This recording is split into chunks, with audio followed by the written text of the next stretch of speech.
আমাদের কিছু illegal portion ভাঙতে গিয়ে কিছু মানুষ হ্যারাস হয়েছে, মানে হেনস্থা করা হয়েছে। সেটা আমার কাছে রিপোর্ট এসছে, ডিজিকে বলেছে স্ট্রংলি দিয়ে আমরা এটা জানাবো, যাতে আইনত যদি আমরা করতে যাই তাতে যদি কোনো বাধা হয় তাহলে আমরা কঠোরভাবে আরও বেশি কঠোর হয়ে সেখানে যাব। দুদিন ধরে যে ঘটনা দেখাচ্ছে আমাদের পুলিশকে ডাকা, পুলিশ নিজে ওখানে মারধরে হ্যারাসমেন্ট থেকে পুলিশ চলে যাচ্ছে, সেটা আমাদের নিয়ে যেতে হবে। কারণ বেআইনি করবো আবার মস্তানিও করবো, দুটো তো হয় না। একটা বড় কারখানার জন্য জমি নিয়েছিল কেউ, তারপর সেখানে বিশেষ করে বেশিরভাগই আমার নিজেরও ঠাকুরদাদার যে তুলোর ব্যবসা ছিল সেখানেই হয়েছে, যে তারপরে তখন উঠে গেছে রাইটের সময়। তারপর সেই সব জায়গায় অনেক ভাড়াটেরা বসে গেছে, কিন্তু সেখানে ঠিকা নেই, ঠিকা টেনের নেই, সে বিলুপ্ত হয়ে গেছে। কারণ কারখানা ফারখানা বন্ধ হচ্ছে, সেখানে দখল করে লোকে বসে আছে। তাহলে ঠিকা ভাড়াইটারও রয়েছে, যারা সেই সময় ধরো ওই পার্টিশনের সময় বা সেই সময় থেকে তারা এসে বসে গেছে। তাহলে তাদের নামেই যারা সেই সময় ঠিকা ভাড়াইটা হলো তাদের নামেই ঠিকা প্রজা করে দাও, তাহলে তারা বিল্ডিং প্ল্যান পাবে। এই অনেক সমস্যা ছিল যেগুলোর অ্যাড্রেস হতো না। আমি অ্যাটলিস্ট এসে চেষ্টা করছি এগুলো জেনে একটা করে তাহলে 12 বছর কী করলেন? আরে আমি তো যেগুলো জানছি করছি, আই এম নট গড যে আমি সব জানবো। একটা লোক এসে করছে, তখন তাকে ধরলাম, আপনি আর কী বলেন দাদা আমার এইভাবে। সেই জন্য আমি টক টু মেয়র করেছি বা ডাইরেক্ট আমার দেখা করি এই কারণে যে মানুষের কি অসুবিধা সেটা জেনে সেই অনুযায়ী তাকে সলভ করার ব্যবস্থা করা।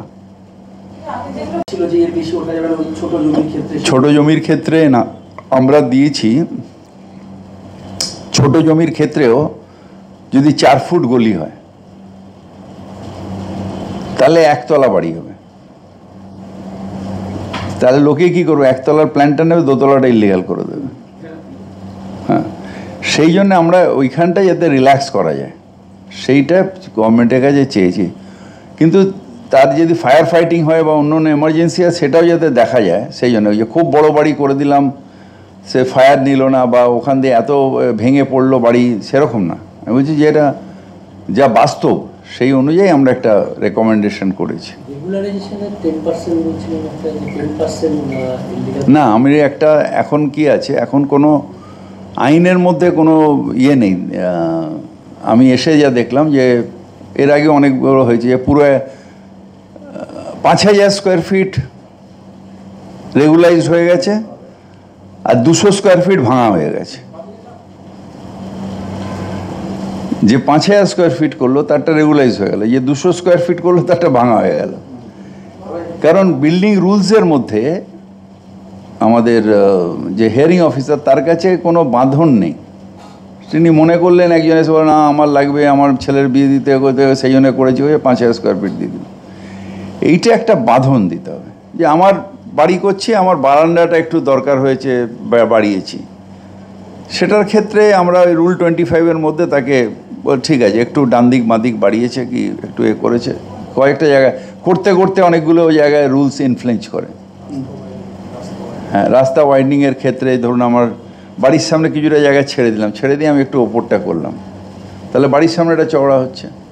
এবার লোক বলে তো আগে চওড়া হয়নি, এটা চওড়া করে লাভ কি? আরে এ আজকে করেছে, কালকে ও করবে, পরশু করবে, তাই যদি আমার সামনেটা চওড়া হয়ে যায় সবটা আস্তে আস্তে, তাহলে তো রাস্তাটাই আমার চওড়া হয়ে গেল।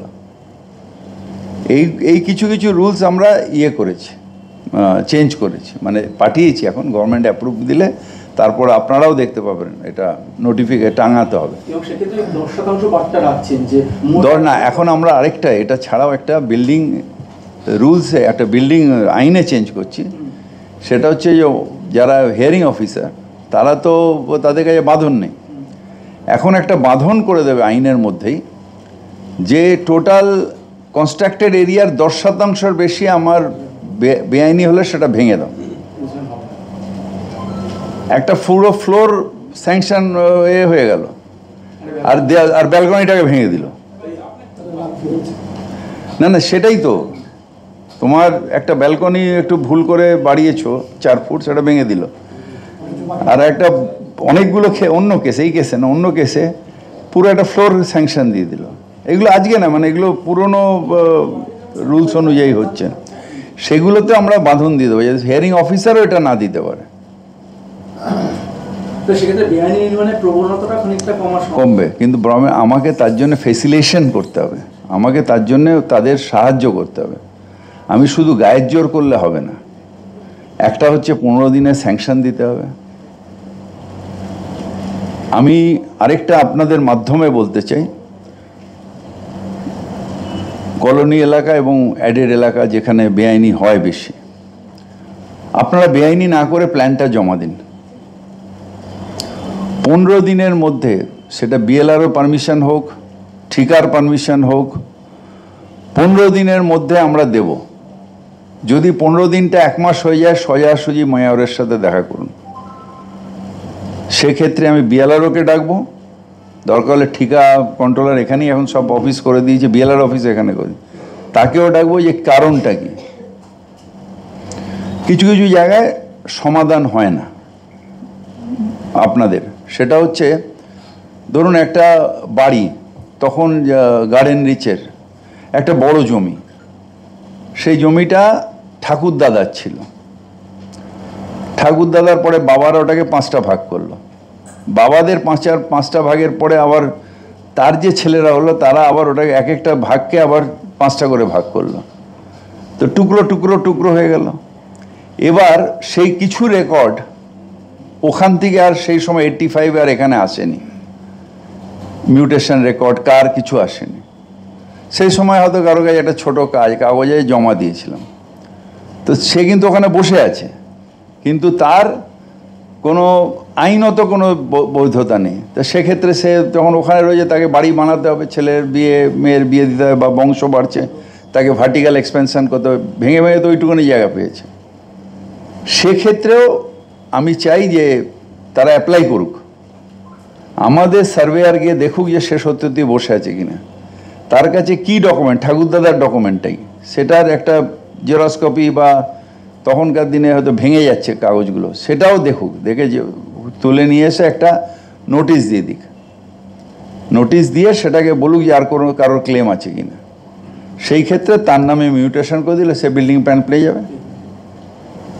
না, আমাদের কলকাতায় চারিদিকেই র্যাক পিকার্সের নামে স্ক্র্যাপ হোল্ডার্সদের গোডাউন হয়ে যাচ্ছে।